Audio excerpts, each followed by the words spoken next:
Sold my biz. For $60 waiter warned me my son-in-law. Spiked my drink. Drink this glass, father-in-law. Then you can rest forever. Your $60 million, we will take care of you.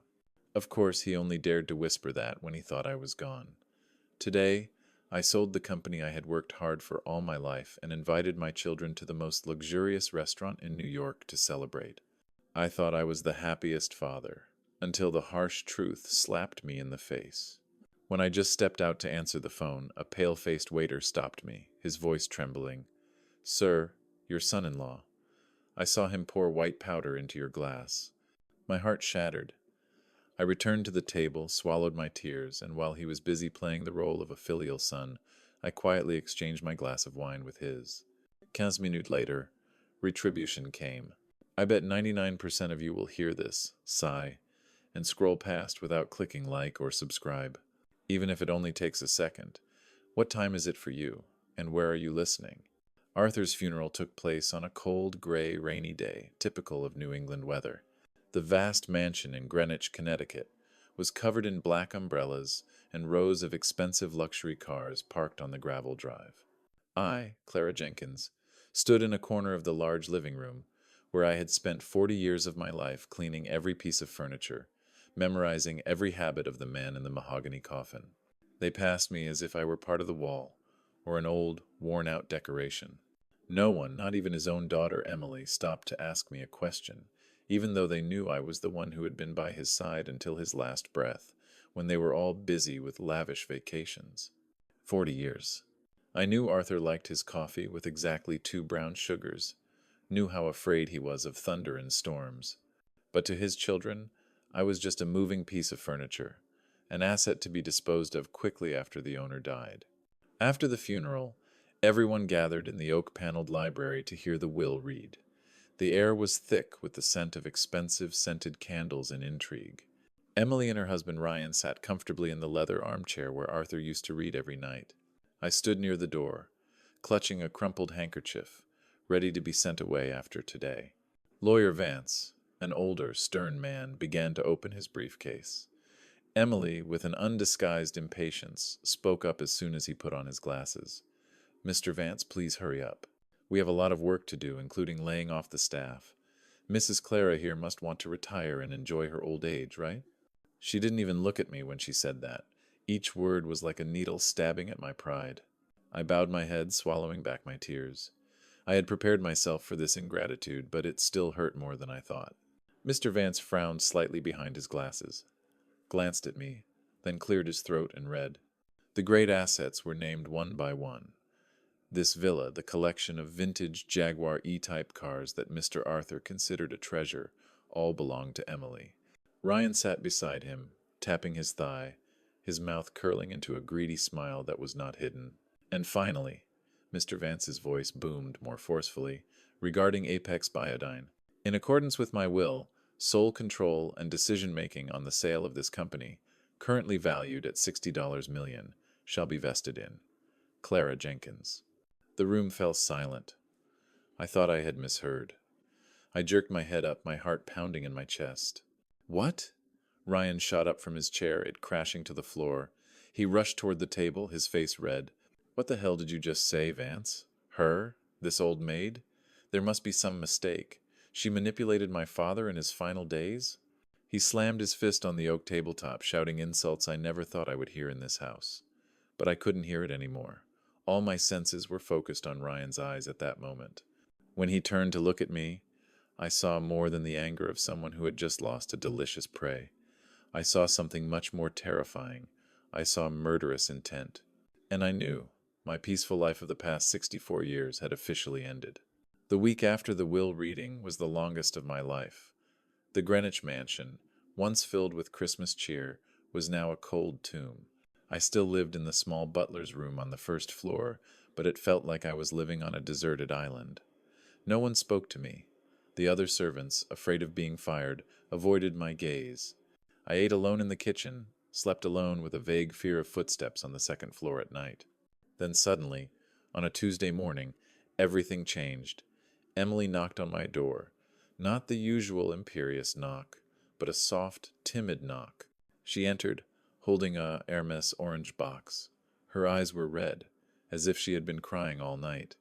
Aunt Clara, her voice trembled. I, I came to apologize. About what Ryan said that day. He was just shocked. We were wrong. She placed the box on my bed, opening a beautiful silk scarf. My father always said you like this blue. Please take it as our apology. I looked at the scarf, then at Emily. My rational mind screamed that this was a trap. In the past 40 years, I had never seen Emily apologize to anyone, not even her own father. But my old, lonely heart longed to believe it. I had watched her grow up since she was a toddler. Could it be that, deep inside this calculating woman, there was still a shred of conscience left of the little girl she once was? That night, Ryan appeared at the kitchen door with a smile he tried to make genuine. Aunt Clara, don't cook anything tonight. We've already booked a table at l'Orangerie. It's the best French restaurant in town. Let us make it up to you. If Dad trusts you, we should trust you too, he added, his voice so sweet it sent a chill down my spine. Arthur once taught me a lesson in business. When a wolf suddenly brings flowers to a sheep, he's not looking for friendship. He's preparing spices for his dinner.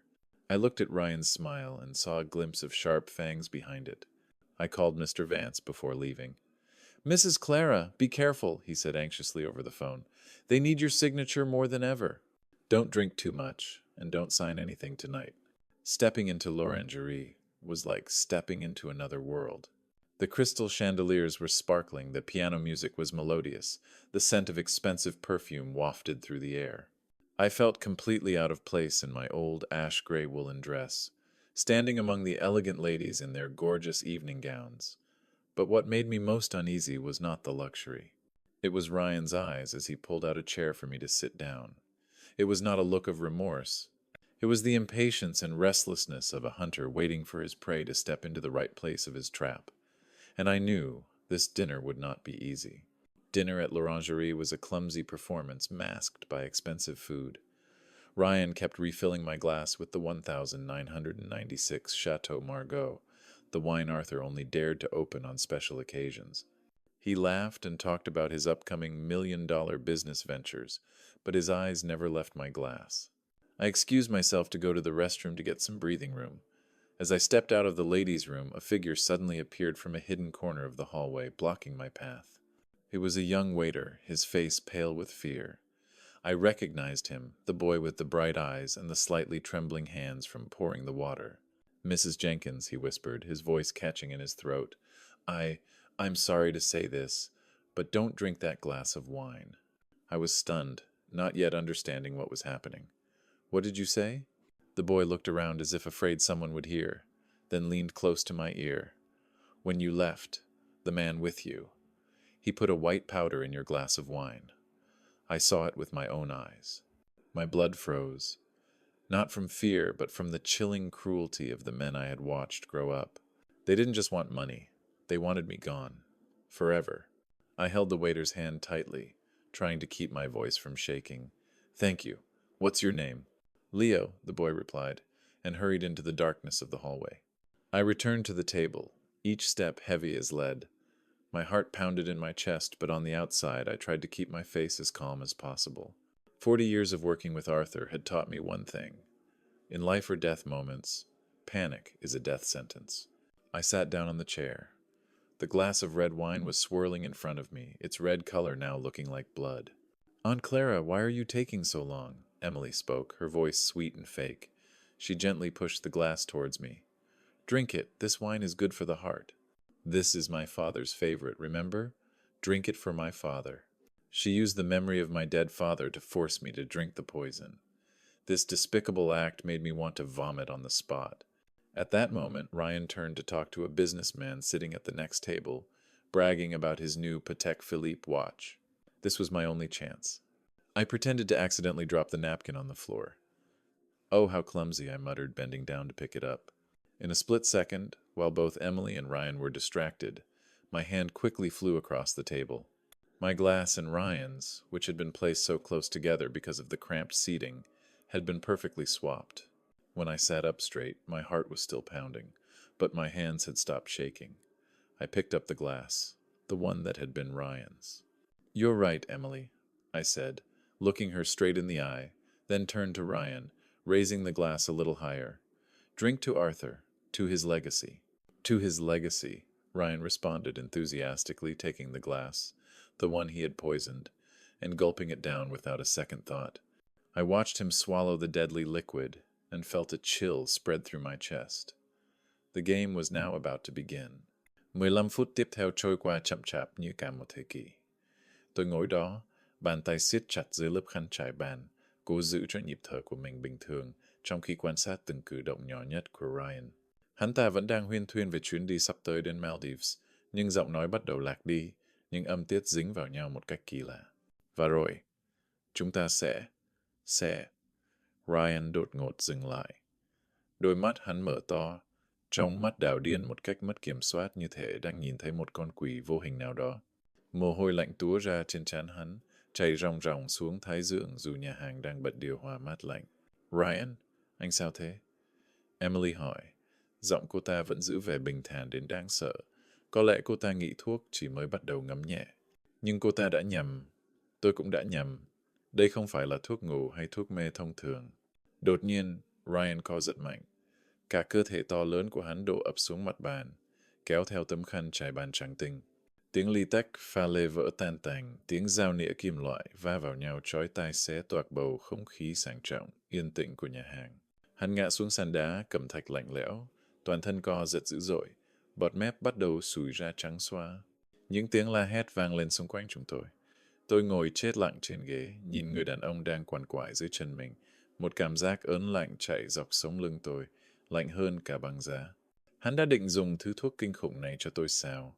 Một liều thuốc mạnh đến mức có thể quật ngã một người đàn ông 40 tuổi khỏe mạnh trong vài phút. Nếu là tôi, một bà già 64 tuổi với trái tim yếu ớt, liệu tôi có còn sống sót nổi không? Chúng không muốn tôi ngủ, chúng muốn tôi chết, hoặc ít nhất là tàn phế vĩnh viễn. Ngay khoảnh khắc đó, Emily, người phụ nữ vừa vài giây trước còn bình thản nhìn chồng mình bắt đầu ngấm thuốc, đột ngột bật dậy. Cô ta lao đến bên Ryan, rồi ngẩng phát đầu lên, chỉ thẳng ngón tay run rẩy vào mặt tôi, gào lên với một chất giọng xé lòng giả tạo hoàn hảo. Bà đã làm gì anh ấy? Trời ơi, đồ điên, bà già điên này đã đầu độc chồng tôi rồi. Ai đó gọi cấp cứu đi. Tôi sững sờ. Sự đổi trắng thay đen diễn ra nhanh đến mức tôi không kịp phản ứng. Tất cả ánh mắt trong nhà hàng, từ những vị khách ăn mặc sang trọng đến các nhân viên phục vụ, đều đổ dồn vào tôi. Một bà già ăn mặc quê mùa, đang ngồi bất động như một pho tượng giữa đống hỗn độn. Tiếng còi xe cấp cứu và cảnh sát vang lên inh ỏi bên ngoài, xé toạc màn đêm Greenwich. Khi những người lính cứu thương lao vào, theo sau là hai viên cảnh sát với vẻ mặt nghiêm trọng. Tôi thấy Emily đang ôm lấy Ryan khóc lóc thảm thiết, nhưng ánh mắt cô ta liếc nhìn tôi qua làn nước mắt chứa đầy sự đắc thắng tàn nhẫn. Viên cảnh sát bước đến gần tôi, nhìn tôi từ đầu đến chân với ánh mắt đầy nghi ngờ. Trong thế giới của người giàu, kẻ nghèo hèn, lạc lõng luôn là nghi phạm đầu tiên. Tôi nhận ra mình vừa thoát khỏi cái chết, nhưng lại rơi thẳng vào một cái bẫy khác tinh vi hơn và đáng sợ hơn gấp ngàn lần. I was escorted out of Lorangerie like a dangerous criminal. The camera flashes were so bright that I couldn't open my eyes. Someone had called the paparazzi. In the chaos, I saw Emily standing in a corner, her tear-stained face cleverly hidden behind a handkerchief, but I knew she was the one directing this humiliating drama. At Greenwich Police Station, they took everything from me. My handbag, my phone, my old watch, even my mother's wooden rosary. The only thing that gave me any peace were taken away and put in a transparent plastic bag. I sat there, in the cold interrogation room with its 4 gray walls and white fluorescent lights, feeling smaller and more exposed than ever. The detective entered, a middle-aged man with tired eyes and a deep-rooted cynicism. He threw the file down on the metal table with a dry clang. Mrs. Jenkins, he began, his voice flat and robotic. The victim's daughter, Emily Ford, says she has a history of senile neurosis. She's recently become paranoid that her family wants to harm her. Do you remember what you put in Mr. Ford's drink? I looked at him, unable to believe my ears. Paranoid? I'm not paranoid. It was Ryan who put the drug in my drink. The waiter. Leo, he saw everything. Ask him. The detective sighed, a frustrated sigh. We checked the roster for tonight's shift at the restaurant. There's no one named Leo. My whole body went cold. Emily. She'd moved faster than I thought. She'd not only wiped away the evidence, but also silenced my only witness. "I'm not lying," I screamed, despair beginning to overwhelm my mind. "I am the heir to the company. They want to kill me to take it over." The door to the interrogation room opened. A man in an expensive suit walked in, introducing himself as the Ford family's personal lawyer. He spoke quietly to the detective, occasionally glancing at me with fake pity. "Detective," he said loudly enough for me to hear, "the Ford family does not want to pursue criminal charges against Clara. They believe she is experiencing a serious psychological crisis. We recommend that she be transferred to St. Jude's Psychiatric Hospital for proper evaluation and treatment, rather than being detained here." Psychiatric Hospital, St. Jude. I shuddered. That was not leniency, it was a life sentence. If I were to be taken there, labeled incapacitated, I would lose everything: my freedom, my control of my property, and even my voice. 2 hours later, I was escorted into a white police van with barred windows. As the van rolled away from the police station, I looked through the thick glass. Emily was standing there, next to her luxury car. She was no longer crying. Under the yellow streetlights, I could clearly see the smile on her lips, a cold, cruel, and satisfied smile. At that moment, I realized a terrible truth. My real enemy was not Ryan, the greedy, stupid son-in-law. The real enemy, the human demon who had pulled the strings of everything, was Emily, the child I had once held in my arms. And now, I was falling alone into the abyss she had dug. I guess 99% of you will hear this, sigh, and scroll past, without clicking like or subscribe, even if it only takes a second. What time is it with you, and where are you listening? The strong smell of antiseptic rushed straight into my nose, pulling me out of the dark daze. I tried to move, but couldn't. My wrists and ankles were locked to the bed with cold leather straps. I looked around in panic. 4 white walls, no windows, no clock. The fluorescent lights on the ceiling shone directly on my face, blinding and indifferent. Where am I? St. Jude. The name sounds holy, but it was hell on earth to me right now. A doctor walked in, followed by 2 burly nurses. I struggled, screaming in a hoarse voice, "Let me go! I'm not crazy. My niece, she wants to kill me." The doctor just looked at me with that look of pity and boredom they reserve for people who have lost their minds. He wrote something down in the patient's chart and said coldly, "The patient is very agitated. Increase the sedative." The cold needle pierced my arm. And then, darkness fell again. I don't know how long I lay there. Time in this place is a bottomless pit. In my half-conscious moments, I began to question myself. Could they be right? Could I really be old and senile? Maybe Ryan didn't poison me, and it was all my sick imagination. The isolation and the drugs were slowly breaking my will. Then Emily arrived. She entered the hospital room with a large basket of lilies, the flower I hated most because of its strong scent. In front of the nurse on duty, Emily played the role of the grieving niece so perfectly that I almost believed her. She grabbed my tied hands, tears welling up in her eyes. "Poor Aunt Clara. It hurts me to see you like this." But as soon as the nurse closed the door, the filial mask fell off faster than turning a page in a book. Emily leaned close to my face, her minty breath blowing into my ear cold. "Dad was wrong to trust you, handing over the whole business to an outsider. I'm just correcting that mistake. Rest here, you're old, don't try to resist anymore." I glared at her, trying to muster the remaining strength to resist, but the sedative numbed my tongue. Seeing my helplessness, Emily smiled triumphantly. She stood up straight, brushed her hands as if she had just touched something dirty, then said a sentence that woke me up from my drugged state. "You should have drunk that glass of wine from the beginning." It was much lighter and quicker than here. The door closed behind her. I lay there, tears streaming down my temples. Not tears of despair, but tears of awakened anger. That sentence. That was her indirect confirmation. The wine was indeed poison, I was not mad, and I would live to prove it. My late boss, Arthur, taught me a hard lesson in business. When you're cornered by an opponent, don't waste your energy screaming. Be quiet and observe. Even the strongest walls have cracks. Lying in the white, antiseptic-smelling room of St. Jude Hospital, I knew I couldn't collapse. I began to look for cracks in this place. I learned to be docile to the point of harmlessness. Whenever the nurse on duty brought me the small plastic cup containing the blue sedative pills, I took them with fake trembling hands, swallowing them with difficulty right in front of them. But in reality, I had cleverly hidden the pills under my tongue, an old but effective trick. Only when they disappeared behind the thick steel door did I secretly spit them into the toilet and flush. As the hours passed, the fog created by the drugs in my brain gradually cleared. My clarity allowed me to observe more closely. I recognized Sarah, a young nurse whose eyes had not yet been clouded by the industrial coldness of the place. She would wince slightly whenever the chief physician, whom I was sure had received generous donations from Emily, ordered an unreasonable increase in my dosage. That might be the crack I was looking for. Outside the door, I could faintly hear Attorney Vance arguing furiously to see me. But doctor's orders were the perfect shield they had erected to completely isolate me from the legal world outside. Finally, the golden 72 hours were over.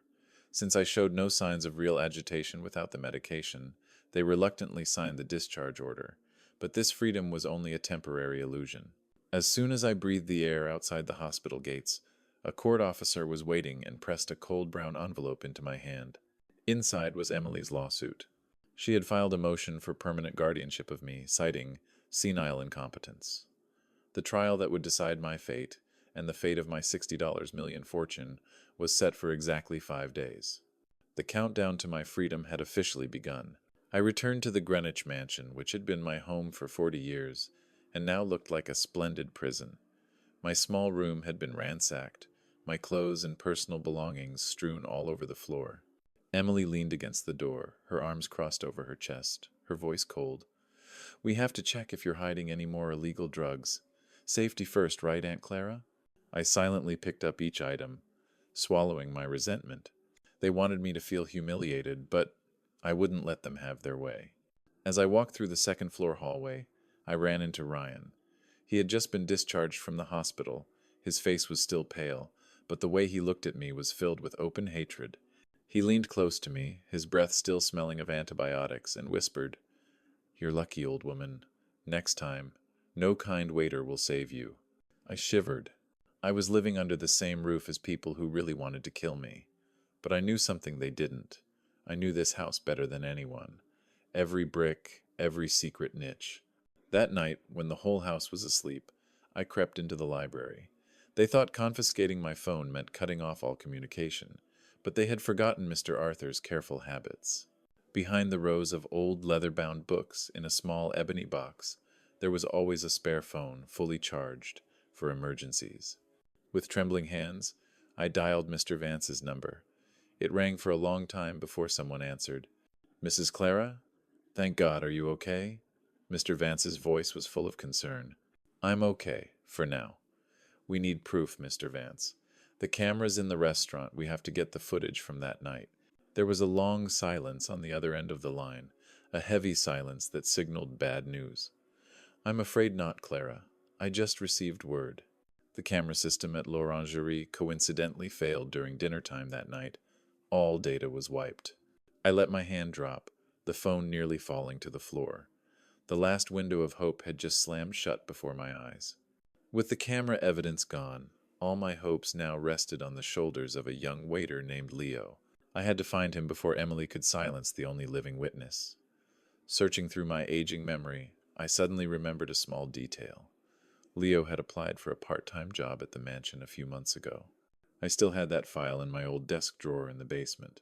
Holding the job application with the scribbled address in my hand, for the first time in 40 years, I left the safe and wealthy Greenwich area alone. I took the bus to the Bronx, an area I only knew from crime news. Sitting on the bumpy bus, surrounded by faces tired from the struggle to make a living, I felt smaller and more lost than ever. But I told myself, if that boy was the only hope of protecting Mr. Arthur's legacy, I would walk to the ends of the earth to find him.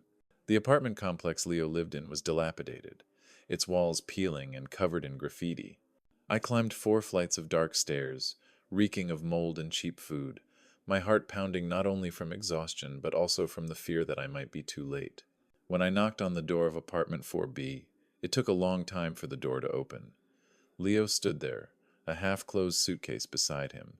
He looked thinner and more frightened than he had that night. "Mrs. Jenkins?" he exclaimed, his eyes wide with surprise. "How did you find me?" I I was about to leave. They called and threatened me." I took his hand, his thin, cold hand. "Leo, please don't go. Grandma needed your help. Why did you risk warning Grandma that night?" The boy looked at me, his eyes red. "Don't you remember me? 10 years ago, my mother had an accident right in front of your villa. It was you who gave her first aid and convinced Mr. Arthur to pay all the hospital fees. If it weren't for you that day, my mother would be gone. I can't stand by and watch them harm my benefactor." I was stunned, tears welling up. I had planted a seed of kindness 10 years ago without even knowing it, and now it had sprouted to protect me in my most desperate moment. In the shabby Bronx room, I held Leo's hand tightly, tears streaming down my wrinkled cheeks. I thought I was fighting an unequal battle alone, but it turned out that Arthur's real legacy was not only his vast fortune, but also the seeds of kindness he had sown over the years. And I, as his loyal butler, was the gatekeeper of those kindnesses. Leo quickly wiped away his tears, then ran to his old backpack, pulling out an object carefully wrapped in several layers of newspaper. "Mrs. Clara, I still have this." He opened it. Inside was a white linen napkin from l'Orangerie restaurant. On it were faint traces of ivory-white powder, the poison that had not yet dissolved when Ryan fell and knocked everything on the table. When I cleaned up the chaotic scene, I quickly hid it. I thought it might be useful. I held the precious evidence with trembling hands, feeling like I was holding a life buoy in the stormy sea. Suddenly, there was a knock on the door. Both Leo and I jumped in surprise. My heart stopped. Ryan? Or the hired killers Emily had hired? I looked at Leo, signaled for silence, then crept closer to the door, looked through the peephole. It wasn't Ryan outside. It was a young woman with a familiar face. I opened the door and couldn't believe my eyes. Sarah, the young nurse at Jude's psychiatric hospital. She was panting, holding a thick file in her hand. "Mrs. Jenkins, I know I shouldn't have come here, but my conscience won't let me stay silent," Sarah said quickly, her voice full of worry. "I've been secretly monitoring your medical records. The head doctor has falsified your blood test results. They've hidden the fact that your blood has absolutely no signs of delusion or dementia."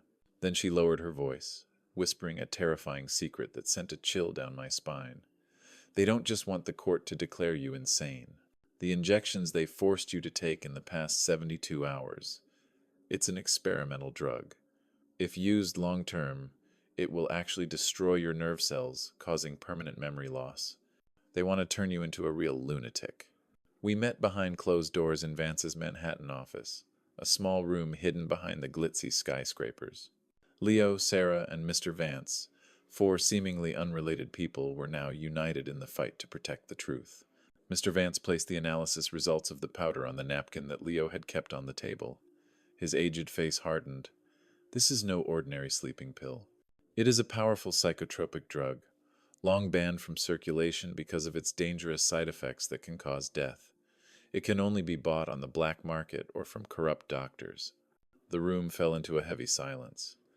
$60 million, that number was enough to blind anyone, making them willing to commit heinous crimes.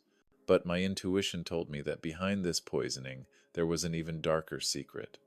I tried to recall Mr. Arthur's last days, the unusual meetings, the strange guests. "Emily," I suddenly spoke, breaking the tense atmosphere. Recently, she had frequent closed-door meetings with Mr. Morrison, the chief accountant of Apex Biodine. They always kept the office door closed, and Emily always seemed very nervous when she came out. Mr. Vance immediately called a friend who worked in the auditing industry. After a few hours of waiting in suspense, we got the answer. A horrifying truth was revealed. Emily's motive was not simply to seize the inheritance. She had been systematically embezzling Apex Biodine's public funds for the past 2 years to cover her losses in personal investments. If I carried out Mr. Arthur's will, selling the company in a transparent process with independent audits, all her fraudulent acts would be exposed, and Emily would certainly go to jail. Her plan to eliminate me, take control, and sell the company to a backyard partner she had arranged was the only way to cover up her crimes and escape the law. Ryan, her gambling husband, was just a stupid pawn in her cruel game. I clenched my fists, feeling my blood boil. I wasn't fighting just to defend myself anymore. I was fighting to expose. Attorney Vance and I decided to play one last risky game before the trial. If they wanted a harmless, senile old woman, I would give them exactly what they wanted. I agreed to meet Emily and Ryan in the mansion's large living room to negotiate a peaceful exit, claiming that my health would not allow me to continue fighting. I sat down in my usual velvet armchair, deliberately letting my hands shake as I held a cup of cold tea. I curled up, eyes on the floor, playing the role of a woman who had been completely defeated, both physically and mentally. Ryan walked in, his air of victory. He looked at me, chuckled, then turned to Emily, not even lowering his voice. "You see, I told you. Just a little bit of that special heart medicine that day, and this old woman will be good." My heart clenched with anger, but on the outside I kept my face blank and scared. They thought I was shaking from the side effects of the medicine. They didn't know I was shaking from holding back the rage that was rising inside me. "Just smile, Ryan. Your smile is the best punishment for you." "Why?" I said weakly, looking up at them with cloudy eyes. "Why did you do that to me at the restaurant? Did I do something wrong?" Emily sat down across from me, her face cold and emotionless. She thought I had completely lost my memory and was no longer capable of causing harm. That subjectivity was her Achilles heel. "You didn't do anything wrong, Clara," Emily said, her tone like she was coaxing a spoiled child. "You're just getting in our way. I need to sell the company right away, and your old moral principles are too troublesome. We're just helping you retire early." "And the wine," I stammered. "I drugged her," Ryan interjected smugly. "A small dose. Enough to make her confused for a while. I didn't expect her to react so strongly because she's so old. But anyway, it's a good result." I lowered my head to hide the smile that had just crossed my lips. They had admitted everything. They were sure that I had been thoroughly searched and that I didn't have any electronic devices. But they had forgotten one thing. I reached up to lightly touch the old butterfly brooch that Mr. Arthur had given me on my 30th anniversary.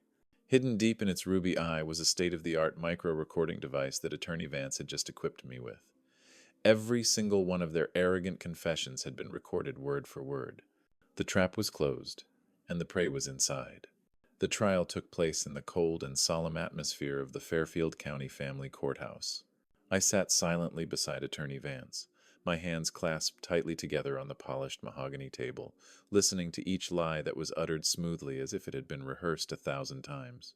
The chief physician of Street, Jude Hospital, a man with an expensive suit and a dignified appearance, stood on the witness stand and loudly announced, "Your Honor, based on my careful clinical assessment over the past 72 hours, Miss Clara Jenkins is suffering from acute senile delusions.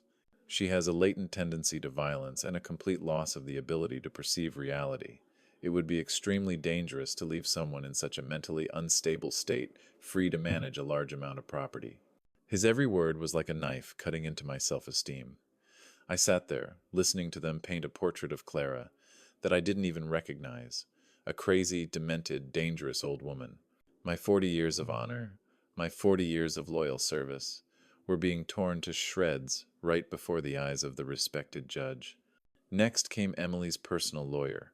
He talked endlessly about his client's filial piety, about how she was just trying her best to protect her late father's legacy from a sickly old housekeeper. Emily sat in the front row, occasionally dabbing her dry eyes with a handkerchief, playing the role of a daughter suffering from her aunt's illness. I glanced at the judge.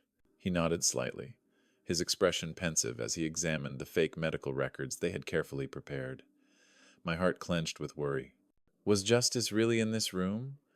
Or was it just a commodity bought with money and perfect drama? As the judge raised his gavel, preparing to make a provisional ruling that would take away my freedom forever, Attorney Vance suddenly stood up. His voice rang out sharply, breaking the stifling silence. "Your Honor, please wait. Before you make your final decision, we would like to invite two new, extremely important witnesses who have just arrived." The entire courtroom was in an uproar. Emily turned around, her face, which had been acting tragic, suddenly frozen in shock. The courtroom doors swung open, and two people Emily never expected walked in. Leo, the young waiter, and Sarah, the brave nurse. Their appearance was like a time bomb in the middle of the trial.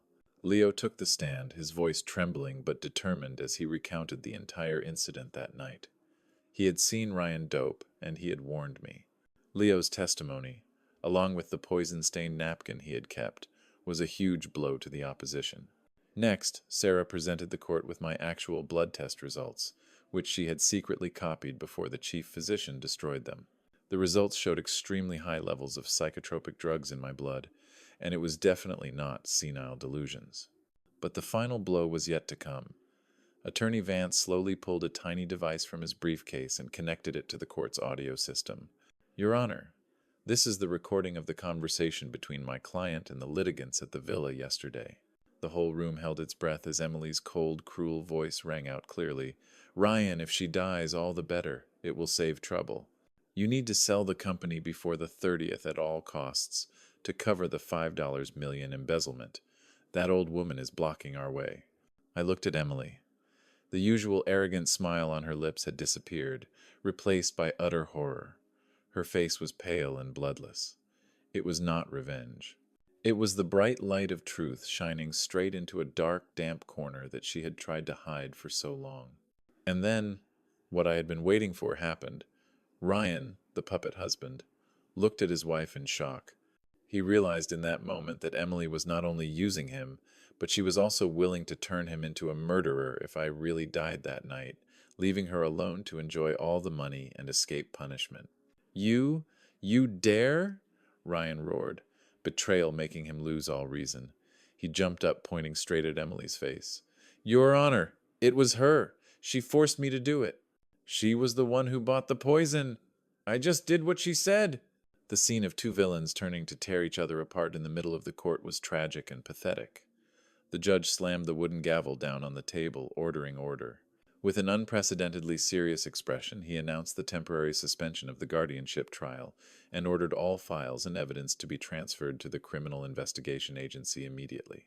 The door to the courtroom opened again, but this time it was the judicial police officers entering with cold handcuffs in their hands. The trial ended not with a bang of a gavel, but with the cold click of handcuffs. I stood there, silently, next to Attorney Vance, watching a scene I would never have dared to dream of a few days ago. Emily, the woman who always appeared flawless, was now screaming in panic, her elegantly tied-up hair loose and disheveled. She blamed everyone, from her incompetent lawyer to her weak-willed husband, but there was not a single tear of remorse. Ryan hung his head, his smug air gone, replaced by the pathetic look of a loser who knew he was about to face years behind bars. As the police car carrying them disappeared around the corner of Greenwich Street, a strange feeling came over me. I didn't feel the joy or happiness I had expected. Instead, I felt a deep sadness. I felt sorry for Arthur. He spent his whole life in the business world building a powerful empire, but in the end he failed to build the most important thing, a family. His legacy, without me protecting it, would have been torn apart by his own blood. The next day, my picture appeared on the front page of the local newspaper, not as a senile old woman being taken into custody by her children, but as the loyal housekeeper who saved a $1 million empire.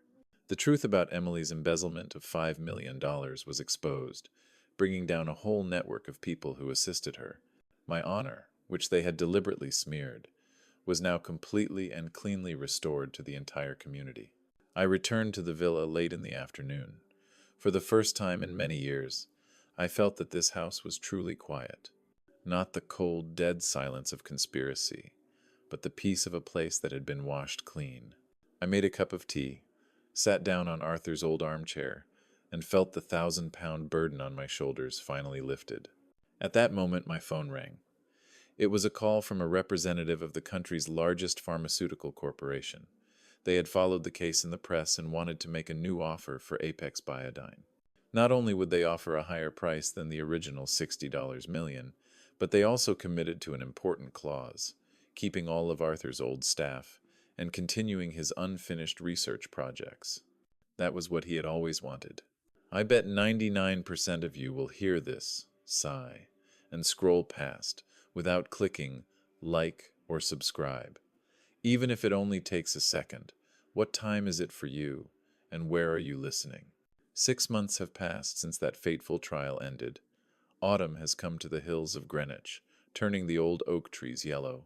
I stood before Arthur's simple marble tomb, placing a white rose in a thin document. It was the report on the establishment of the Arthur Foundation, where the majority of the $60 million from the sale of the company was transferred to fund medical research and scholarships for poor students. I fulfilled his last wish, not as a butler, but as a close friend. I no longer live in that large, cold mansion. I sold it and moved to a small house in the suburbs where I could plant my own flower beds without asking anyone's permission.